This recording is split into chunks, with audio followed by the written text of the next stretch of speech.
Alrighty, gang. Here's to nights that turn into mornings and friends that turn into family. Cheers!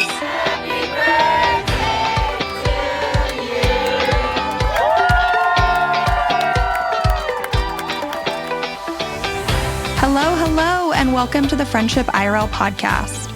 I'm your host, Alex Alexander. My friends, they would tell you I like to ask the hard questions. You know who I am in the group. I'm the person that's saying, okay, I'm going to ask this question, but don't feel like you have to answer it. And now I can be that friend for you too.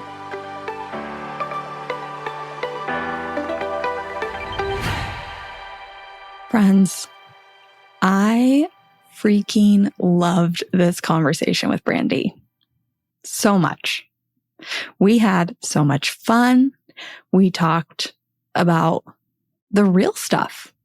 We talked about what it's like to maintain a friendship for multiple decades, what it's like to introduce your closest friends, what it's like to exist in this friendship trio, the good, the hard, the reality, honestly, the reality. And that's not to say that every friendship trio is like this, but that's the beauty, is we get to hear these stories, the behind the scenes, the real life experiences. So if you're out there looking at a friendship trio, today's story is going to make you realize it's not always easy.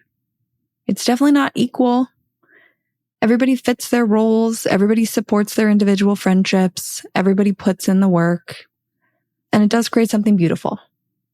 I am so excited to share this conversation with you today. I'm so excited. So with that, let's get to the episode.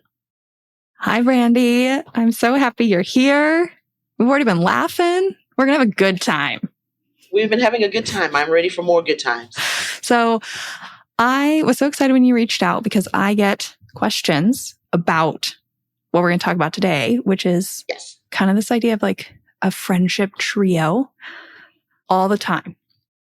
And some people, I think, maybe just kind of like happen into a friendship trio, but I'm getting messages from people who are in that situation where they have these two good friends and they're nervous about introducing them. Should I do it? Should I not do it? How do I make the friendship trio? And I think our conversation today is maybe going to be a very illuminating story for them. I hope it is. So why don't you tell me a little bit about your friends and how you met them as like your friends? Maybe that's a good place to start. Individually. Yeah. So the first friend, the one I've been friends with the longest, her name is Candace. So Candace and I have been friends for, I think it's 32 years now. We met in 6th grade in middle school. And it was happenstance. Like we came from different parts of town. So like she lived in the part of town where our middle school was. And I was bussed in from a different part of town because it was a magnet school. So I was a nerd. I'm a nerd. So I'm a nerd too. So I got bussed in to be in their magnet program. And back then, you know, they had the schedules and you'd move from class to class after 30, 45 minutes, whatever. So the first day we're there and we get our schedule and we go to our first class. I'm shy. Believe it or not, back then I was a shy kid, didn't talk to anybody, didn't say a lot. So I walked in the room and I saw her and I kind of waved and that was it. She, on the other hand, was very extroverted, very energetic. And I think part of it was because a lot of the kids that went to that school, she knew them because they were the same neighborhood. Yeah. So she already knew them. She had relationships with them. So she's just in school with friends where I'm the outsider coming in. So we sit in class and we do our little thing and the bell rings and we go to our next class. So I walk in and I see her again and she sees me and she's like, hey, you were in my other class. I'm like, yeah, you too. How you doing? Blah, blah, blah. So we go through that class and we get to move to the next class. And I walk in and she's sitting there and we're looking at each other like, wait a minute. So at this point, now I pull up a desk next to her. So now we're comparing our schedules. We literally had every class together that year. Wow. It was not planned. Yes. Like we even had the same lunch period. It was not planned. We didn't ask for it because, of course, we didn't know each other. So we did that and we became fast friends. So it would just click from there because I was strong in English. She was strong in math. So we helped each other that way. So 6th grade came and went. We're like, hey, have a good summer. See you next year. Whenever, if we have a class. So 7th grade year rolls around. Very first class, there she is. I'm like, Candace. I'm like, really? This is what we're doing? So we sit down again and compare schedules. And again, 7th grade year, every class together. That year, though, we had a different lunch period. But same classes. We were scheduled together. 7th grade year comes and goes. Have a good summer. See you next year. 8th grade, here we go again. So all 3 years of middle school, we were together. And that's how we became fast friends. We got separated when we went to high school because, again, she stayed in that neighborhood and went to high school there. By then, I had moved to another part of town, so I went to high school in my part of town. But our high schools were rivals. So we still got to see each other like at football games because she was on the dance team and I was ROTC. Yep. So we would be there together. I'd see her at halftime and we'd hang out, whatever. High school came and went. We got back together in college. So we both ended up at Prairie View A&M University. Hold on. Do you know how sometimes I say that as adults, we often forget that we just met our friends somewhere and slowly over time, we built this friendship with them. And now in Brandi's case, we have 32 years of history. So obviously not a lot of new friendships are going to match that at the moment. But this is such a beautiful example for all of us that we don't stop making friends until we're in the grave. If you want to make more friends, tune into your younger self. Remember that you just met someone somewhere. You befriended them over time. We can still do that today. Listening to this story really blew my mind because it's such a beautiful example of the slow and steady build of a friendship. Was that planned?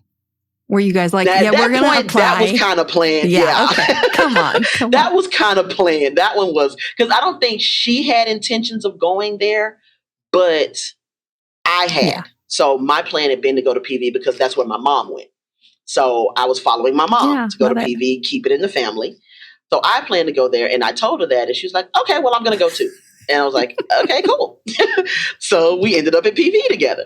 Different majors. She was an accounting major and I initially was computer science. So different majors, but we still ended up being dorm mates because at that time they had the freshman dorm. So of course it makes sense that we're together. Why not? Yeah.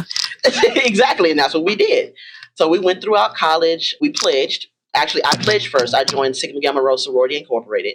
And then I brought her in. So I came in, I joined in, I believe it was October of 99. And then she was the next year. And at that point, we were inseparable. So we were sorority sisters. We were there with college. She's my daughter's godmother. I found out by accident I am her power of attorney. I have a friend who's our power of attorney. Yeah. Yes. I am her medical power. And I found out it was a random conversation we were having about something. And that came up. And she's like, oh, yeah, Brandi, by the way, you're my medical power of attorney. And then she just kept going in the conversation. I was like, wait. That's kind of what we did to our friends. We were like, hey, by the way, you're the executor. You're my medical power of attorney. And they're like, exactly. Should I know anything about that? Exactly. Right. What do I need to know? Like, what does this involve? What do I need to do? She's like, oh, no. Don't worry about it. It's okay. Like, okay, that's a pretty big deal. She's like, don't worry about it. You're fine. It's like, okay. So that was our friendship. It did have some hiccups where she hit some things in life. She had a rough patch in life and she actually withdrew from me and from everybody because she knew she was dealing with some stuff and she didn't want it to drag us down. So she literally just disappeared, probably for about a 5-year period. Wow. Had no idea where she was, if she was okay, what she was doing. I just kept hope alive that she's fine. Yeah. She's getting herself together. And once she's good, she'll come back. And that's exactly what happened. She reappeared and we picked right back up like we never, that 5-year gap never happened. And it wasn't stressful. It wasn't awkward.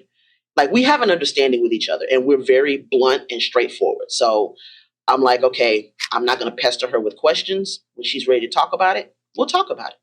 And if she's never ready to talk about it, that's fine, because she has her life. She did what she felt she needed to do. She came back a better person. She was in a better mindset, a better frame of mind, better health. Yeah. I'm like, okay, cool. So as long as you're good, Yeah, like I'm you good. saw a shift and you were like, great, Yes. welcome back. Welcome back. Let's keep rolling. So we did that. That was us. Now, my second friend, and this is where my second friend comes in. So her name is Osha.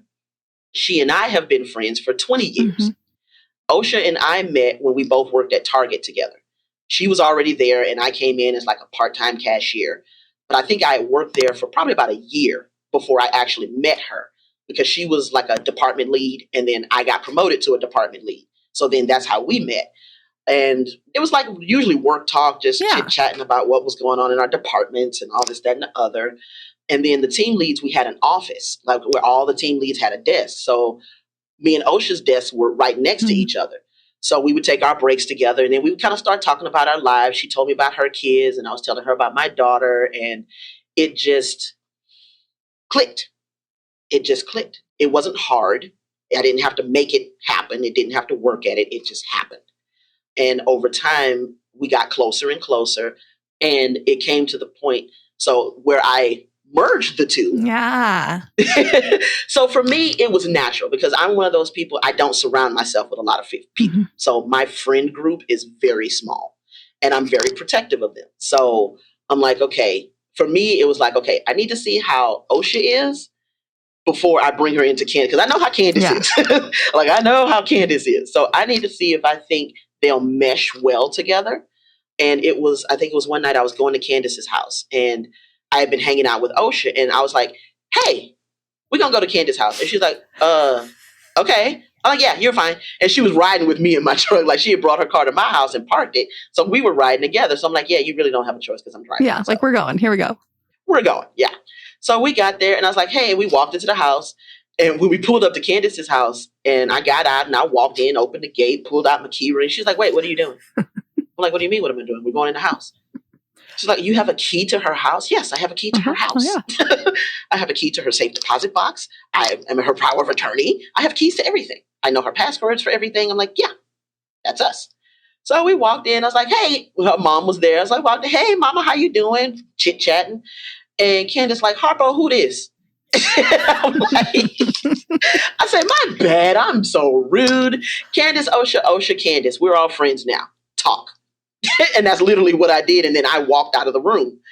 And Osha was shy. Mm-hmm. It took a minute for her to open up. And so she kind of, once I came back to the room and we were sitting at the table, it was mainly me and Candace talking, and Osha just kind of sitting there observing. Yeah. So we were there probably for a few hours. And then we got up and left.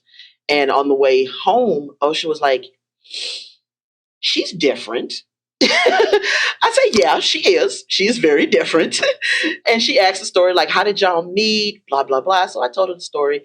And she was like, okay, so why did you want me to meet her? I said, well, why wouldn't I? Yeah. I'm like, you're my best friend. She's my best friend. Why shouldn't my best friends know each other? I want to drop in and touch on 2 points here.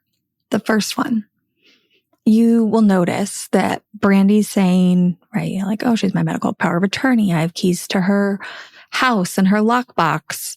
I know her mom. Hi, mama. Like, there is a deep connection between her and Candace here. Obviously, lots of years have passed, lots of opportunity to get to know each other in all the various facets of life. But for all these people out here, for you, for somebody you know, who are wishing they had more support for this bigger stuff, even the mundane stuff, like being your medical power of attorney or being that extra set of keys, that kind of stuff, I don't think I'm reaching by saying this, having chatted with Brandi for a while, that kind of chosen family stuff quite often happens by just having a conversation. And it doesn't have to be all encompassing. It's not that asking a friend to do that means they have to do everything. They might be uniquely positioned to be the friend that has the extra key or can go get your mail or has knowledge, works in the medical industry, whatever, to be that. Whatever it is. That's point one. Number two, we end right here where I dropped in. Brandi said, why shouldn't my best friends know each other?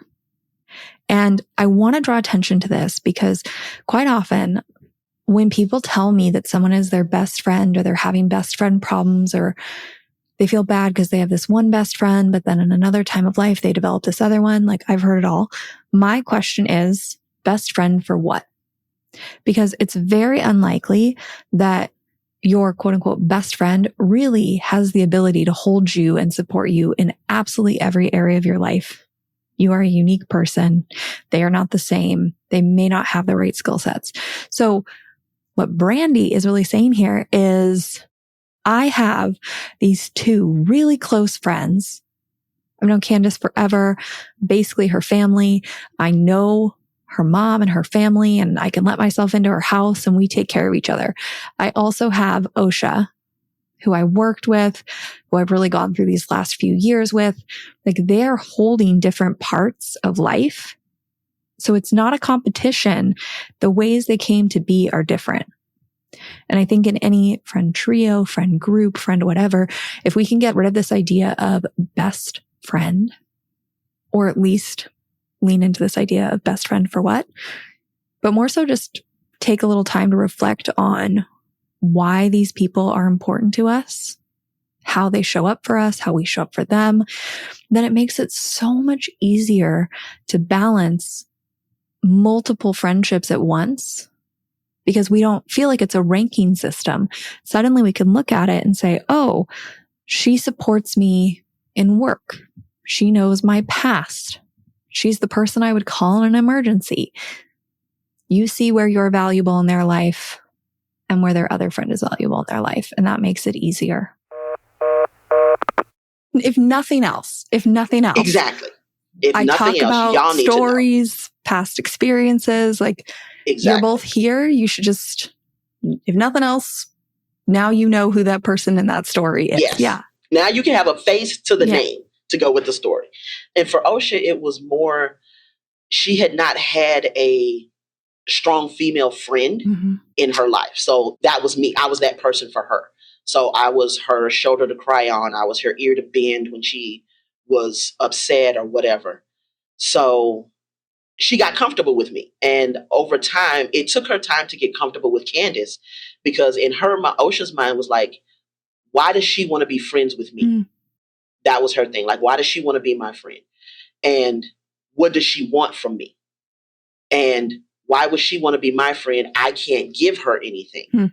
And I was like, okay, so let me explain something to you. I said, Candace and I are friends because we met, we clicked, we liked each other.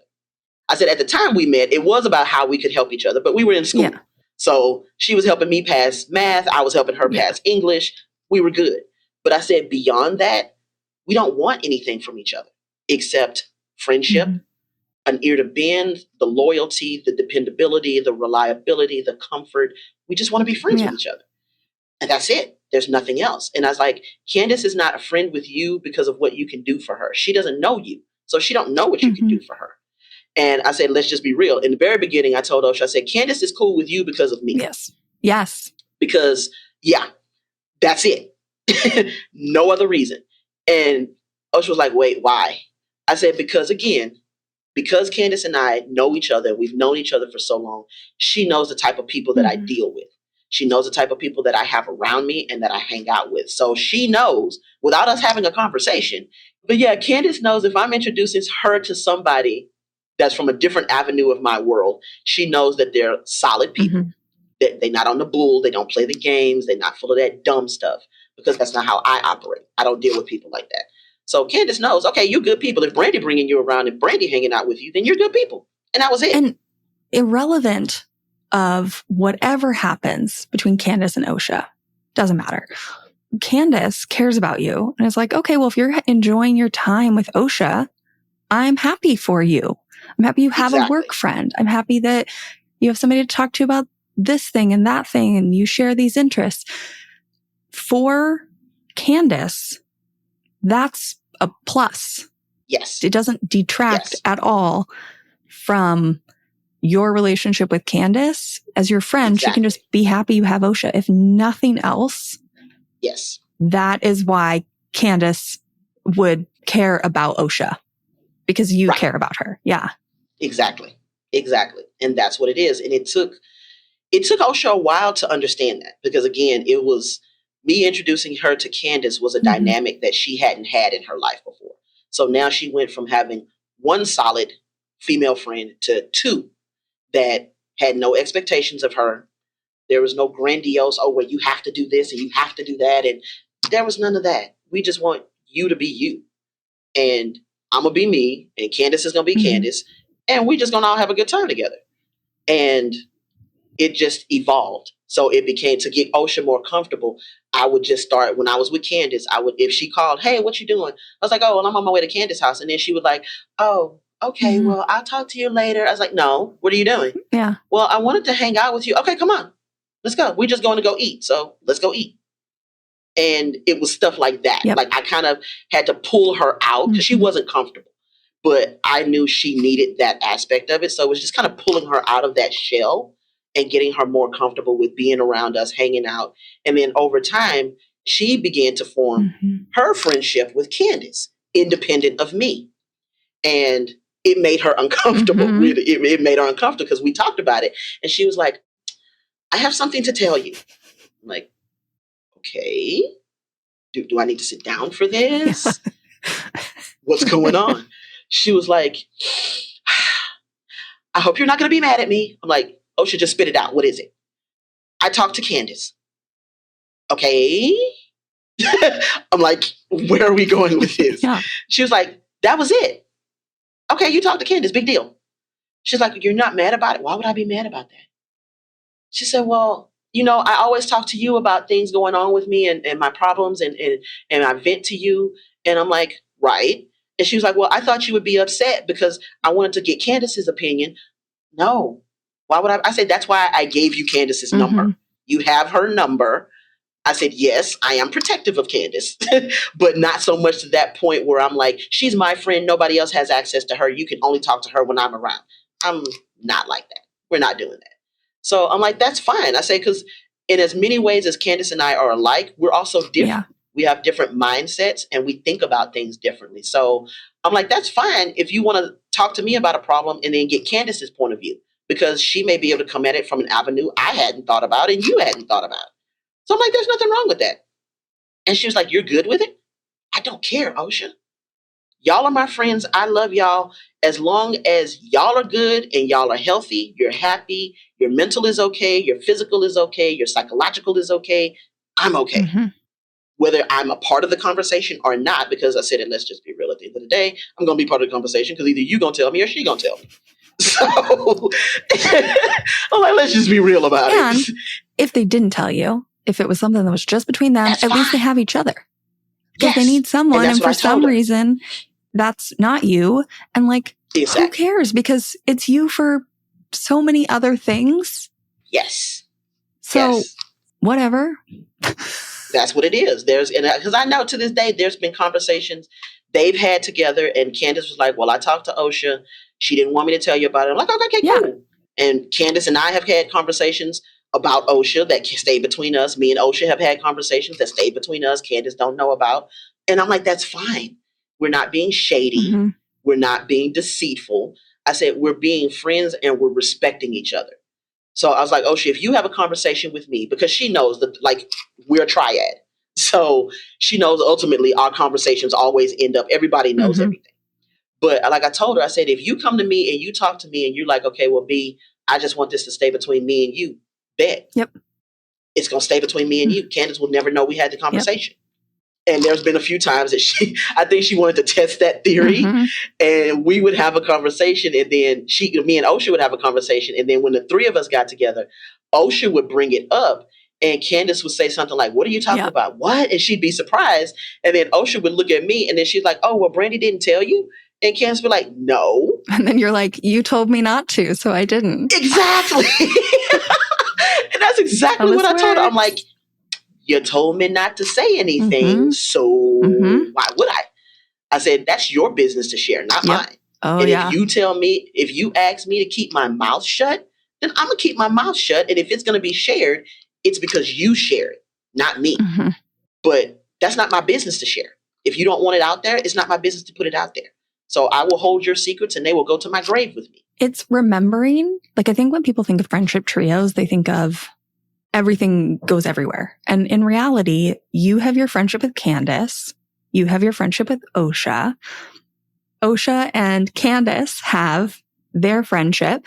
And there is a dynamic when the three of you are together. They are all different and you have to respect each one of them, because if one like weakens, it's going to affect everything. So if you're harping on them, well, you talk to each other and you didn't talk to me, then that weakens these two sides. And like, people don't see that it is not just the triangle. It is all the sides of the triangle as well that have to be strong.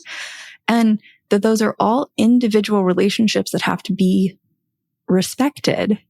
Yes. So yeah, like, because someone tells you, if they ask you not to share, that's a boundary. You don't cross it because you want to respect that relationship. Honestly, it's like almost kind of like the sides are more important than the whole. And you have to protect the sides fiercely to keep the whole. Because I think people are going to listen to you and they're going to be like, well, whatever, it's going to make it back. Yeah, but that was Osha's news. You don't get to pick when it makes it back to the triangle. She does. Exactly. She does. Yep. And I think the other thing people are going to hear of that is because you said, like, maybe you talked to Osha about Candace. People are like, oh, well, that's gossiping and that's bad and that's whatever. And one, there are dynamics happening, frustrations that happen, and sometimes you got to talk it out a little bit. And the point is not to smack talk the party that's not there. The point is like, okay, get your vents out. Is there something you need to do about that? Do you need to have a conversation with her? It's like about the productive action at the end. And then the other piece of that is that I find is when you're worried about someone, is saying to a friend like, hey, if you're talking to Candace, like, hey, I'm a little worried about Osha. Have you noticed anything? And you're not trying to drop a bunch of details. You're not trying to spread gossip of what you think it might be. You're just maybe putting some sprinkle out there of like, if you haven't noticed this, maybe pay attention because I'm worried and we might need to talk to her. And I find that those are really when those one-off conversations go really awry, is when people aren't kind of respecting that. Yes. And it's funny you say that because we have had those situations where I noticed something in Osha and I would be to Candace, be like, hey, have you noticed something weird going on with Osha lately? And she'd be like, no. Because in the time that it happened, she's like, no, I haven't seen anything. I'm like, okay. She's like, well, what's going on? I'm like, I can't put my finger on it and I don't want to say, but just kind of be aware. And I said, because sometimes I tend to, at least I think I do. Sometimes I tend to overthink some things and maybe make it something that it's not, or maybe I'm looking too deep into something when it's really not that deep. So it'll be like, okay, pay attention and let me know what you see, because maybe I'm just out there and I'm just imagining things and it's nothing. But then maybe it is something. And that's what it would be. And then one time we did it and it was nothing. I was just digging too deep, thinking too much. And Kendra was like, no, she's fine. Chill out. I'm like, okay, I'm just asking. But it's like you said, the sides have to be stronger individually before you bring them together to make that triangle, so that that triangle can be solid and it can survive the disagreements, because there will be disagreements. Candace does stuff all the time that drives me up the freaking wall. Like I just want to just grab her, and as they say, I just want to shake her. I might be Candace in some of my friendships. That's what I'm laughing about. Like, this might be right. me. It could be. I don't know. Might be.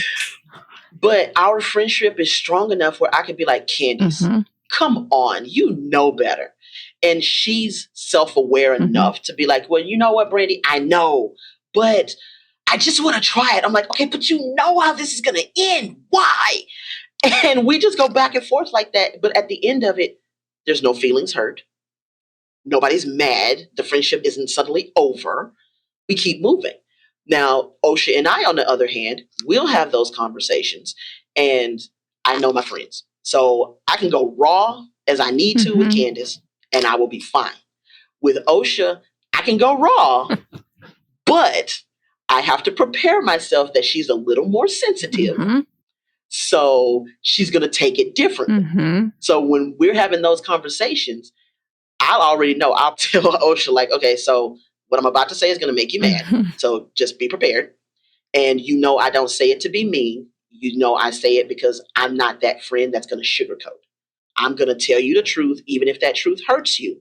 Because one, either you know it, you just refuse to acknowledge it.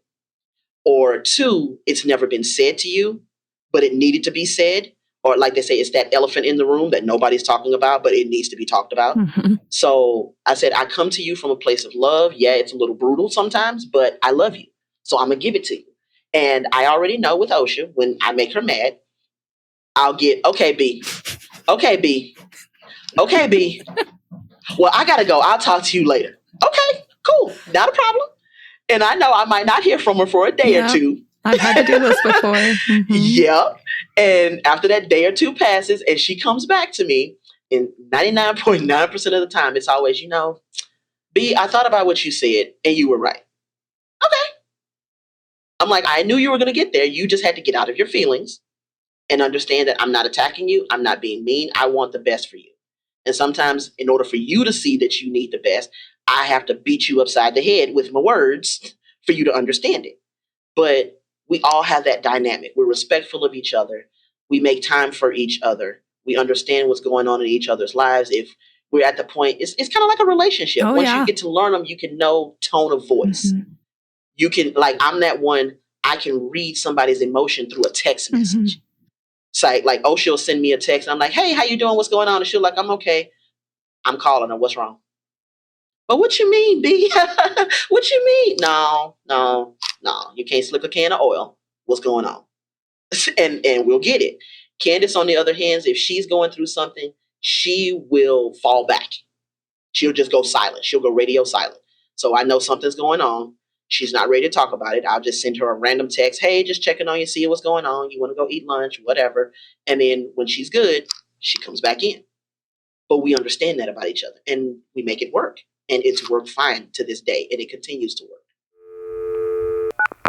I wish you could see me through the speakers right now. I am smiling this dumb, stupid, big smile because, I mean, this is like the real stuff, right? These are people, Brandi specifically, thank you, Brandi, sharing the friendships of what's working, what the realities are, what this looks like. I'm so thankful we're putting this stuff out in the world because this is the kind of stuff people are going to hear and realize, oh, sometimes there's some tension in my friendship and like, that's okay. That's normal. That will pass. Okay. But the other thing I came on here to say is that I love this story about knowing, she knows that if she talks to Candace, she can talk one way. And if she talks to Osha, it's not necessarily that she's talking to her a different way. She just knows that maybe Osha's going to react differently. And you know what that is? Emotional intimacy roots. This is such a prime example of knowing these details about your friends, having these past memories of how they've reacted that help you make choices on how you give feedback, how you check in, how you say whatever you're going to say. And even though it sounds like Brandi's going into it the same way both times, she knows that her friends react differently. That's not a bad thing. It's just different. And And this was making me think, right, if we're talking about like the sides of the triangle, Yes. those relationships are all different.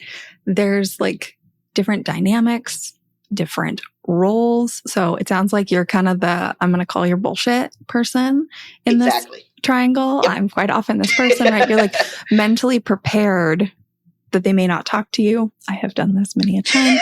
So when that happens and you have this one-on-one conversation with one friend, then what commonly happens, right, is Osha might go to Candace and like, can you believe what Brandi said to me? And I think you have to remember people get themselves into trouble when you're saying it's like a relationship, like a romantic relationship. It is, because these are all just relationships. If you go into these friendship triangles where Osha's like, well, Brandi said this, like, sure, she's mad. She knows this is your role. This is what you do. This is the kind of friend you are. Candace is the one she can go talk to about it. But instead of going and maybe like smack talking you, it is them talking about like them versus the problem. It's not them versus you. It's them versus the problem or the not problem, where Osha can come back and be like, yeah, I don't believe that that's right. And you're overreacting and we need to move on. But it's taking this feedback that then you're going to talk to somebody else about, instead of being like, well, Brandi's so terrible. Now, sure, she can be hurt maybe by the way you said it. There's feedback, whatever. But people, I think, really get in an issue in a friendship trio when instead of talking about the problem they got feedback on, right, they're like smack talking the other friend. Exactly. You can't do that, people. Can't do that. Let's just call, at the end of the day, you have to be an adult. You have to be aware and recognize that, okay, maybe the delivery wasn't the way you liked, but once you get past that and you actually listen to the message, then it's like, okay, you know what? Yeah, she hit the nail on the head. That was it. Or it was partially accurate, but not so much. Because I even tell Osha that, like when we do that, I'm like, what I say to you, it may not be 100% accurate, but once you pull the emotion and your feelings out of it and you analyze what I said, some parts of what I said is going to be true. And you know it. You just didn't want to hear it. That's it.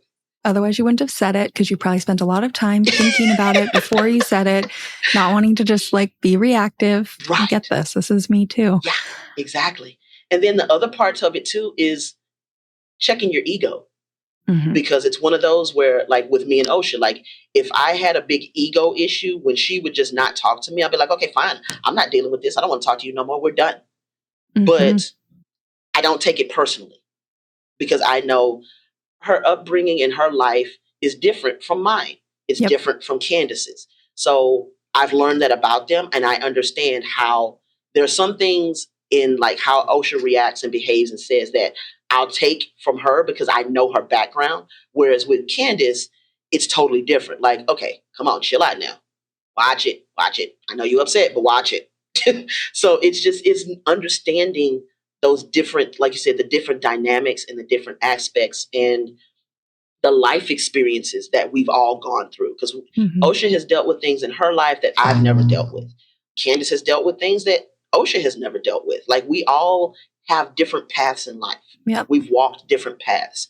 Osha has multiple children. I only have one. Candace has lots of medical issues. I really don't have much other than maybe a common cold or something. But it's just different things like that affect us differently. Even our upbringings affect us differently in how we think and how we process. So it's just understanding all of that, just being a human, being sympathetic and empathetic at the same time. Yeah. So it's like all of that just works. And for us, it just works. When I'm thinking back to when you were saying that, you know, Candace is you are Candace's medical power of attorney, right? You got a key to her house. You got whatever. Right. Is there ever, or how have you dealt with, if there has been, you're closer in one way, shape, or form to one of them? Like, has there ever been any struggle with that? Is it just understood? Are we all adults here? Like, I think some people are like, well, you asked her to do that thing and not me. Like, how do you three approach that? So the short answer is no. There's been no struggle with it. it's what Samuel L. Jackson said a line in one of his movies. It's a unknown known. So that's kind of how it is with us. So to your point, in some aspects, yes, I am closer with Candace. So for example, the key to the house. So I have a key to Candace's house where I don't have a key to OSHA's house. But OSHA has a key to my place and Candace has a key to my place. So there are no hard feelings there. With me and Candace, it was just, we never discussed it. It just happened. Candace was like, okay, here's your key to my house. And I was like, oh, okay, cool. And we just went from there. With OSHA, it's different. She was like, well, what if something happens and I need to have a key to get into your place? I'm like, okay, cool. And I just made a copy and gave it to her. Not a problem. Like, I'm not tripping about it. It just basically, but we're adults. Which probably has less to do with her like wanting this key that Candace has and more with her feeling close to you. And if something went wrong, wanting to be able to be there for you. Exactly. Yes. It's definitely that. There's definitely no competition at all between the three of us. Like, and especially because it's almost like I'm the little sister of the group when actually I'm the oldest of the three of us. So it's like they're separately really protective of me, but I'm the oldest of the three of us. Not by much. Like there's at the most, there's a year, maybe 2 years between us. So it's weird like that, but there's no competition. There's no competition. Everybody, it's kind of like you said, understands the role that they play in the single relationship, the triad. Everybody understands their role and it's effortless. Yeah. I think if we're not focused on the sides and people are focused on making this triangle work, a lot of people then focus on trying to have the triangle be equal, whatever that means. And instead, if you focus on OSHA is your go-to person for these things and Candace is your go-to person for these things, and they go to each other for these things, and you enjoy these activities with OSHA and these with Candace, and everybody really just kind of like thinks about it. You know, a lot of things out there say that friendship is this all or nothing, and that if you can't be somebody's everything, then you're not really there. But the joy of this trio is that it's not you and Candace having to be there for each other for quote unquote everything. You can't spread it out. And when life gets overwhelming, if you need a moment, they still have each other. Yep. And you go to them for this and that. And so it's like, instead of focusing on what's not there, this like 10% that you don't have, focus on the freaking 90% that is there and encourage the 90% between that other friendship, that other side of the triangle, and be happy they have that for each other. Right. That's the other piece. You can't do OSHA and Candace's work. No. They are responsible for their own friendship. And if they don't prioritize that, make time for that, figure their own stuff out, that's going to impact the triangle. But like, that's their problem. You can't do that.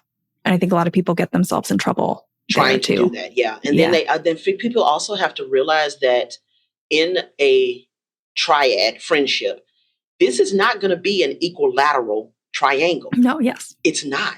So there are going to be lopsided. Some of the lines are going to be longer than others. Some are going to be shorter, like to your point. So I'm a tomboy. So I am not a fashionable person. I don't know nothing about hairstyles and doing all of that and this stuff. Like, I'm natural right now. But OSHA is my go-to for hair because I know nothing about it. I don't know what I'm doing. I don't know what I'm supposed to do. She's my go-to. Candace knows nothing about that. So I know, okay, I can't go to Candace if I have questions about a sew-in or getting braids or stuff like that, because she's not knowledgeable in that area where OSHA is. On the flip side, OSHA is not a math whiz, a mathematician and like that, but Candace is. So I know if I have, because she got her degree in accounting. So I know if I have tax questions or stuff like that, I know I need to go to Candace, but not OSHA. And everybody, we all know that about each other. Like, we understand and recognize what each other's strengths are and what each other's, I don't use the word, I try to get away from using weakness, areas of opportunity are. So we recognize that about each other and we accept it. So OSHA doesn't get trashed because she's not as strong in math as Candace is. Candace doesn't get trashed because she's not as strong in fashion as OSHA is. I don't get trashed because I'm not as strong in schmoozing the public and doing red carpet interviews like Candace is. So we all recognize our strengths and we recognize our areas of opportunity, and then we try to encourage each other to strengthen those areas of opportunity and support. So for example, this podcast is a perfect example. And I didn't mention it, but Candace and OSHA and me and one of our other sorority sisters, we started a consulting firm. Yep. So Candace has been kind of like the face of the firm. Anything Joseph Consulting Firm, you see Candace. Everybody sees Candace. Everybody sees Candace. She's like, okay, I'm not just the only one in this firm. Like, I am not the only mouthpiece. You all have your strong suits. We need to monopolize on that. We need to capitalize on that. And y'all need to get out there and do more. So this podcast is Candace's. She was like, you need to do this.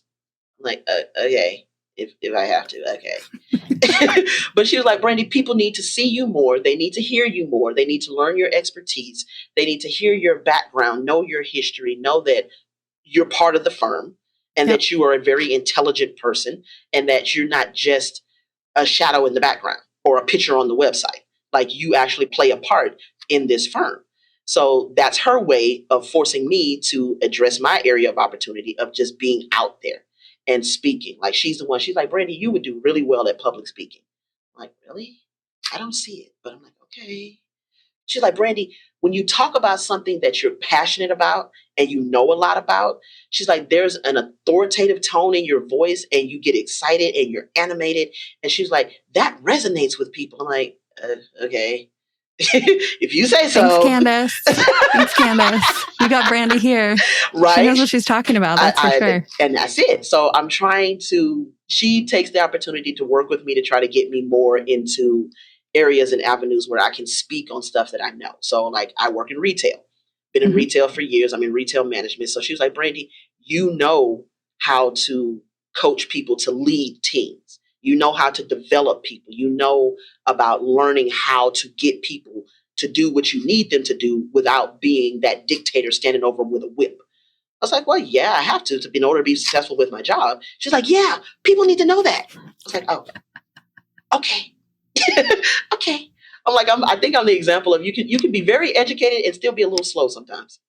Like a little slow on the pickup. She's just pushing you out there. She is. She's encouraging you like a great friend does. Yeah. And she is. And I appreciate her for it. I'm doing the podcast. See, I'm listening. So that's what we do. Same thing with OSHA. OSHA, like I said, OSHA does hair. So there's been times that she's done my hair. And I'm like, okay, you need to take a picture, create your portfolio. I'll be your model. I'm like, I'm not much of a model, but I'll be your hair model. So you can take pictures of what you do to my hair and then create your portfolio and post it. I'll tag her in stuff that I see on Facebook or on TikTok or Instagram, whatever. So that's me pushing her. And then she does the same thing with me. So it's truly just learning and understanding and appreciating each individual for their strengths, their faults, because even our faults make us unique. Our faults make us who we are. Yep. So it's like, OSHA tells me a lot. She's like, Brandi, you know what? Sometimes you can be an asshole. But you love me. She's like, yeah, but that's not the point. I said, no, actually it is. I said, but stop and think about it. I said, you say that, but you know, without a doubt, I am that friend who is never going to lie to you. I'm never going to deceive you. I am never going to say what you want to hear just to sugarcoat the situation. You know, I got your back. I'm going to be there for you. If you're wrong, I might not uphold you in your wrongdoing, but I'm going to support you. I'm going to be there. It sounds like we approach friendship very similarly, Brandi. So I'm the friend that like says the thing that no one wants to say. Yes. You know, they all like, oh, well, Alex will say it someday to them kind of thing. And then they are like ready to, you know, like catch that friend when they're mad at me. And I'm like, all right, well, mentally prepared for the 3 weeks they're not going to talk to me. Exactly. But what I was going to say about that is I have a friend who is like not confrontational at all. And one time she said to me that sometimes my directness really is like hard for her. Yeah. And that in situations where I say the thing, she's sometimes uncomfortable or whatnot, right? It's not her favorite. She was like, but then I realized that it's also in the moments where something is like immediately bad happening, I turn and look at you because I know that you will say the thing that will like protect us all, to stop someone, to set a boundary, be direct, whatever. Like you will do that. She's like, so I can't really be mad at you all the time for doing this if it's also one of the things that I appreciate most about you. Yes. Which is exactly what you're saying. Like we That's all me. have our unique things that we bring, and sometimes they're a little bit of a struggle. Just a little bit. But they can also have positive things that people find endearing and turn into things that they appreciate about us. Yeah. It's interesting. I will say that. And balancing that in a group friendship, in a trio setting, can be hard. Like all of this managing, this is the thing. People want this like trio, friend group, whatever. It's a lot of dynamics. It is. And they're beautiful. It's great. But you can't force it. Everybody's responsible for their piece. Everybody has to be into it and want to invest energy and time and deal with conflict and differences, approach things with curiosity. You can't force this. And really, I think thinking about it as like the sides being strong versus looking to create this triangle.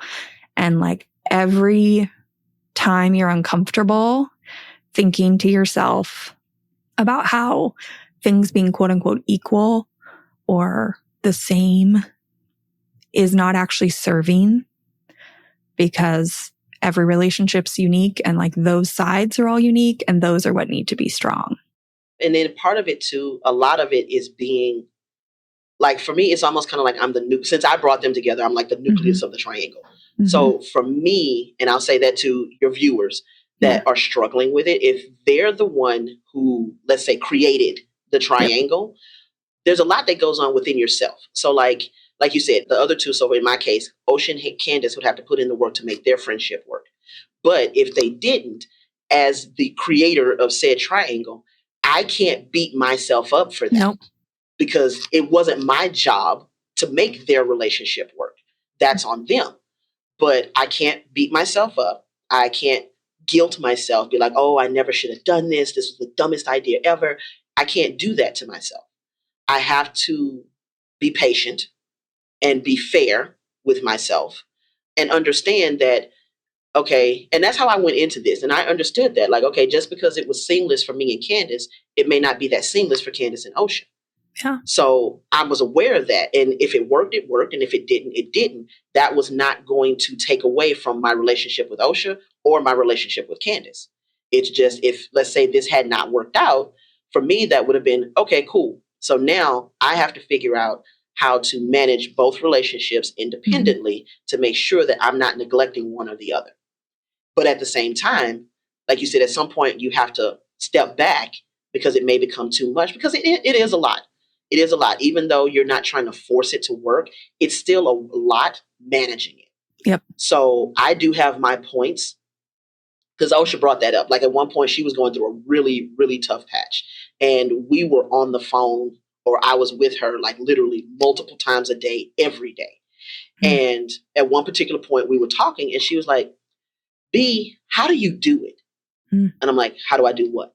She was like, well, it's like, every time I have a problem, every time I have a concern, every time I want to vent, whatever, she was like, you're there, you listen, you give advice, you don't give advice, you're whatever I need you to do. She was like, doesn't that get exhausting? I'm like, yeah, it does. And I was honest with her. Like, that's the other thing. You have to be honest about it. And I'm like, yes, it does get exhausting. And sometimes it gets overwhelming, because while I'm trying to be there for you, I still have my own stuff that I have to deal with and manage. So I'm like, yes, it does get exhausting. It does have its times when it gets overwhelming. And she was like, so what do you do? I said, I disconnect. She's like, what do you mean? I said, I disconnect. I said, stop and think about it. There have been times where maybe for a day or two, you can't reach me. And she was like, yeah, I've noticed that. I said, yeah, that's me disconnecting. And I said, it's not a bad thing, because I said, like you, the way we talk a lot about like biblical references and stuff like that. So I'm like, I am your well. You draw from me whatever you need. And my well is pretty deep, but I said sometimes life hits you hard with a lot at one time. So now you're having to draw more often from my well. And I say the way I refill my well is I disconnect. I turn off, like when I come home from work, my phone goes off. Like I literally turn it off. I don't silence it. I don't vibrate it. I turn it off. Go, Brandi. And I'm like, that's what I have to do. Because I'm like, that's how I recharge my batteries. Even if I'm not coming home and going to bed or whatever, I may come home and just sit in my bed and channel surf for 5 hours. But that's how I'm refilling my well. I'm not listening. Because even in times like that, something as simple as just notifications, it's too much. I'm like, okay, I don't want to hear anything. I don't want to see anything. I will turn my phone off and put it in a different room. That's how I recharge. But you have to be self-aware to do that, because on the flip side, if you can't manage this triad very well, you'll all lose your mind. Yep. And then now 3 relationships have been ruined. So it's like you have to be aware of when to go all in, when to go halfway in, and when to fall all the way back. And everybody has to respect and appreciate that from each other. So that's honestly, I mean, and I keep saying it, but it really just boils down to respecting each other, communicating, because you got to talk, and just going from there, just being honest with each other. Like if it's going to hurt your feelings, and even be honest about if you said something, like you said with your friend, that tells you that she's uncomfortable with some things. Say that. Yep. Just say that. Just say that. Like, I'm not psychic. I can't, for the most part. I'm like, I told Osha, I'm like, I know you better than I know myself. So I know you better than you know you. So, but in some ways, I don't know everything. So you need to tell me. But then also be adult and mature enough. Like if it's a discussion in a situation and whatever, agree to disagree and move on. Yep. You can do that. Like Osha and I have a situation like that. Candace and I have a situation like that. We've gone back and forth and back and forth and back and forth. And it's like, okay, you know what? We're not going to keep doing this. So here's what we're going to do. We're going to agree to disagree. We're going to drop this. It's not going to come back up, and we're going to move on with our lives. And that's what we do. There is none of this petty throwing stuff up in your face when you're mad.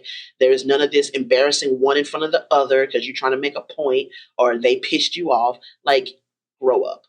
Yep. We're adults. We're not kids anymore. We're at the age where we learned how to use our words and articulate our thoughts. And even if we can't articulate it, just say it and we'll figure it out as we go. But that's truthfully for me and my 2 friends, that's what it boils down to. Like, just be an adult, grow up, be respectful, and appreciate each other's boundaries. Respect and appreciate each other's boundaries. Yep. And that's it. Brandi, I think you should become a paid public speaker. I think you're just like laying down the effing truth on this podcast that people need to hear, because this is so much drama. And I love how you just close this up. Like, be an adult, communicate. And if you don't have these skills, go learn them. They're going to serve you in every area of your life. So go do the thing. Go do it. Go do the damn thing. Thanks so much for being here. Thank you. This was so great. And there you have it, friends. The real behind the scenes of Brandi and Osha and Candace's friendship. I love being able to share these stories. I love that we get to hear what people are doing, what's working, what's not, the ups and downs, the journey of this friendship. And my greatest hope is that you hear these and you take what feels right for you. This isn't to say that this is the way to approach a friendship trio or these long-term friendships. It's just one option. Take what feels right for you, give it a try, let the rest go. With that, I'll talk to you next week. Thank you for listening to this episode of Friendship IRL. I am so honored to have these conversations with you, but don't let the chat die here. Send me a voice message. I created a special website just to chat with you. You can find it at alex.chat. You can also find me on Instagram. My handle @itsAlexAlexander. Or go ahead and leave a review wherever you prefer to listen to podcasts. Now, if you want to take this conversation a step further, send this episode to a friend. Tell them you found it interesting and use what we just talked about as a conversation starter the next time you and your friend hang out. No need for a teary goodbye. I'll be back with a new episode next week.